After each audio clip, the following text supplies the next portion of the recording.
Right now, as you watch this, there is a system running inside your body that most people have never heard of. A system that earned a scientist a Nobel Prize. A system that literally devours disease cells from the inside, the very cells linked to Alzheimer's, Parkinson's, and accelerated aging.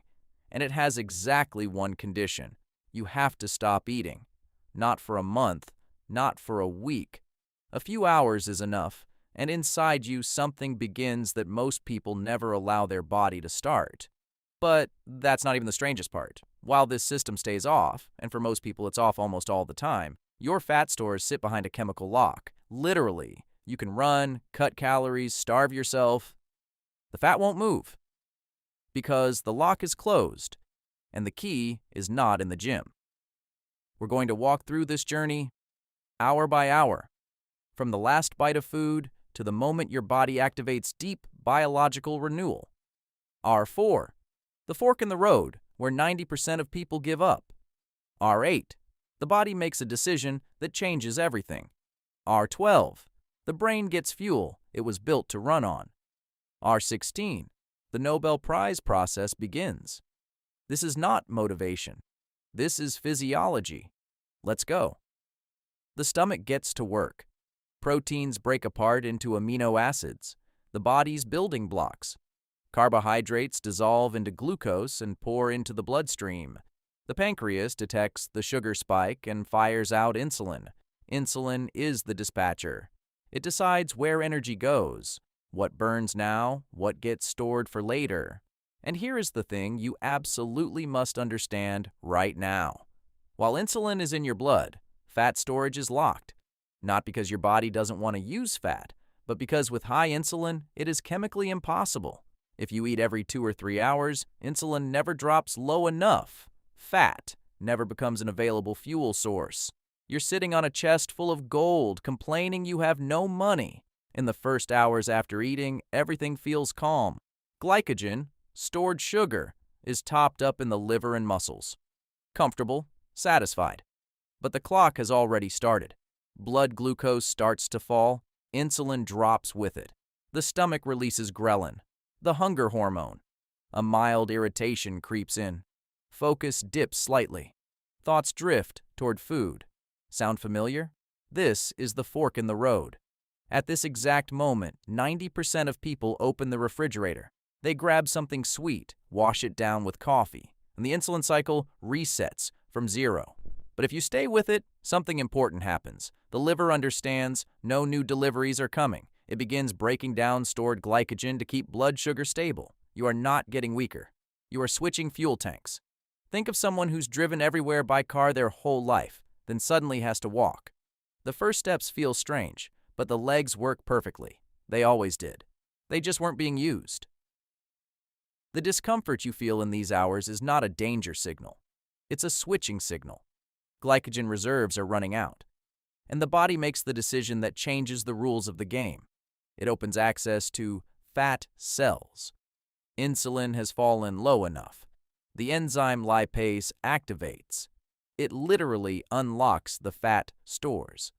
Fatty acids enter the bloodstream for the first time in a long time. What begins next is what scientists spent decades studying, and it has nothing to do with weight. The liver receives a stream of fatty acids and does something remarkable with them. It converts them into ketone bodies. 3 molecules, acetoacetate, beta-hydroxybutyrate, and acetone. If you've heard of the keto diet, these are exactly those substances. But here's what most people don't know. Ketosis begins naturally during any sufficiently long break from food. No special diet required. Why does this matter for the brain? Your brain consumes 20% of all the body's energy. It's extraordinarily hungry. And here's what's truly interesting. When ketones appear in the blood, the brain absorbs them eagerly because they burn more efficiently than glucose. More ATP energy molecules, less oxidative waste. The difference is like wet firewood versus anthracite. Both burn, but one burns cleaner and hotter.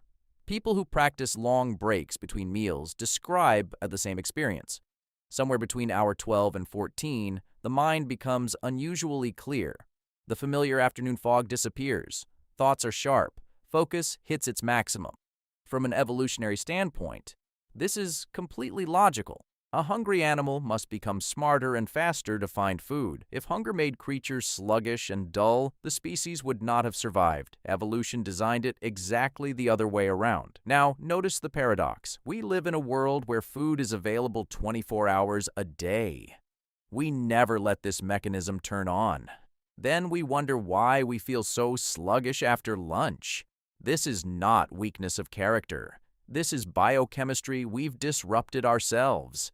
Nutrient levels in the blood have dropped significantly, and right now, a process called autophagy activates. From Greek, auto means self, phagy means eating. Self-eating. It sounds frightening. In reality, it is one of the most elegant survival systems nature has ever reduced. Japanese scientist Yoshinori Ohsumi received the 2016 Nobel Prize for explaining the mechanism that had always existed in our cells. We simply didn't understand how it worked. Ohsumi showed it to the world, and it changed our understanding of cellular health forever. Imagine every cell in your body as a factory. Inside, something is constantly being produced, used, and broken. Mitochondria, the power stations of the cell, lose efficiency over time. Proteins fold incorrectly. Viral particles hide inside. Under normal conditions, all this damage accumulates. The cell works worse. Over time, this shows up as fatigue, inflammation, and accelerated aging. But when nutrient levels drop low enough, which happens specifically during a long break from food, autophagy switches on. Special vesicles called autophagosomes form inside the cell, moving through it like a cleaning crew after a mall closes for the night. They collect damaged structures, package them up, and deliver them to the recycling station, the lysosomes, where old components are broken down into parts and used as raw material to build fresh, clean molecules. What exactly gets recycled? First, defective mitochondria, the ones producing little energy and lots of oxidative stress. Second, misfolded proteins. Research links these directly to Alzheimer's and Parkinson's disease. Third, intracellular pathogens, bacteria and viruses that have learned to hide inside cells. Autophagy finds them and destroys them. This is not a metaphor for cleansing. This is a specific biochemical process with measurable markers. Science, not philosophy. For autophagy to start, the body needs a deficiency signal, specifically a drop in amino acids and insulin, a rise in the enzyme AMPK, and a decrease in the activity of the mTOR complex. mTOR is the master switch between two modes, growth and repair. The body cannot do both simultaneously. When you eat, it builds and stores. When you don't eat, it cleans. One or the other. No third option. Modern people rarely allow the body to enter cleaning mode. That's why those who practice long breaks between meals often notice clearer skin, less chronic inflammation, and sharper thinking. This is not a placebo effect. This is autophagy doing its job. Now, the most common objection. If I don't eat, I'll lose muscle. You've heard it. Maybe you've said it yourself. The answer will surprise you. In response to the absence of food, the pituitary gland sharply increases growth hormone production. Studies show that within 24 hours without food, growth hormone levels can jump 2 to 5 times. Its message to the cells is direct. Use fat reserves. Protect muscle tissue. Evolution didn't make a mistake. An organism that burns muscle first when food is scarce is an organism that can't hunt. It doesn't survive. So nature built a protection mechanism. The longer the break from food, the higher the growth hormone, and the stronger the muscle protection. Add one more fact. Muscle protein breakdown only begins when fat reserves are completely depleted. For the vast majority of modern people during a 16 to 20-hour break, this simply doesn't happen. There's enough fat. So what we get is a remarkable combination. Low insulin plus high growth hormone. A unique metabolic state that is practically impossible to achieve with a normal eating pattern. Fat burns. Muscles stay intact. Cells clean themselves. Brain runs on premium fuel. All on its own. After the break, your body is in a state of maximum readiness. Insulin sensitivity is at its peak. Every cell is ready to receive nutrients with maximum efficiency. The digestive system has rested. Inflammation has fallen. This moment can either be strengthened or completely erased. If the first thing you eat is fast carbohydrates or processed food, a sharp insulin spike overloads the system you just spent hours optimizing. Fatigue, heaviness, brain fog, instantly. But if you continue the logic of the process, the result is completely different. Step 1. Protein. High-quality animal protein, eggs, fish, poultry, meat. Your cells need amino acids to rebuild what autophagy dismantled. This is literally the raw material for renewal. Step 2. Fats. Avocado, olive oil, nuts, fatty fish. Your metabolism is already tuned to fat as fuel. These foods won't cause a sharp insulin response. Stable energy, no spikes, no crash. Step 3. Micronutrients. Leafy greens, cruciferous vegetables, fermented foods. Potassium, magnesium, B vitamins. Without them, cramps, irritability, and fatigue will cancel out the entire effect. And here's what's remarkable. After a long break, satiety signals work with a precision most people have never experienced.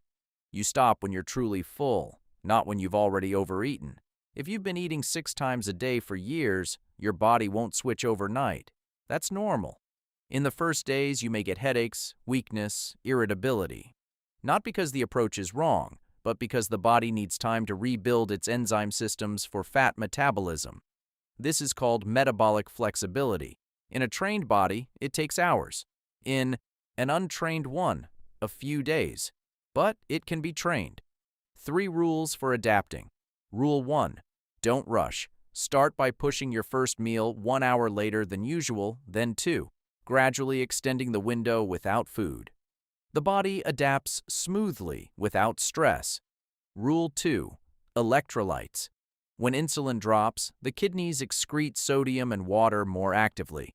Mild fatigue and headaches in the first days are almost always from this, not hunger. The fix is simple. A pinch of sea salt in a glass of water or broth. Symptoms can disappear in 20 to 30 minutes. Try it. Rule 3, and this is critical. Sleep. If you practice long breaks while sleep-deprived, cortisol doubles. And high cortisol cancels out most of the positive effects we've talked about. Fix sleep first. Then add the practice. One important note. Everything said here is information, not medical advice. If you have diabetes, thyroid disorders, an eating disorder, or you are pregnant or breastfeeding, consult a specialist first. This is intended for healthy adults only. What actually happens when you stop eating? You are not starving. You're not destroying yourself. You are activating biological programs that have existed in you since birth. Programs the modern world systematically suppresses with a constant stream of food, 24 hours a day, 7 days a week. Insulin falls, and fat storage finally opens. The body accesses reserves it's been accumulating for years. The brain switches to clean fuel and starts working with a clarity you may have forgotten, or perhaps never experienced. This is not a biohack, not a trendy diet, not another social media trend that disappears in 6 months. This is how the human body was designed, how it worked for thousands of years, and how it works now, when you stop getting in its way. Tell me in the comments, which hour was the hardest for you? And at what moment did you feel the surge of energy? It will help people who are just starting know what to expect and not quit at the most important moment.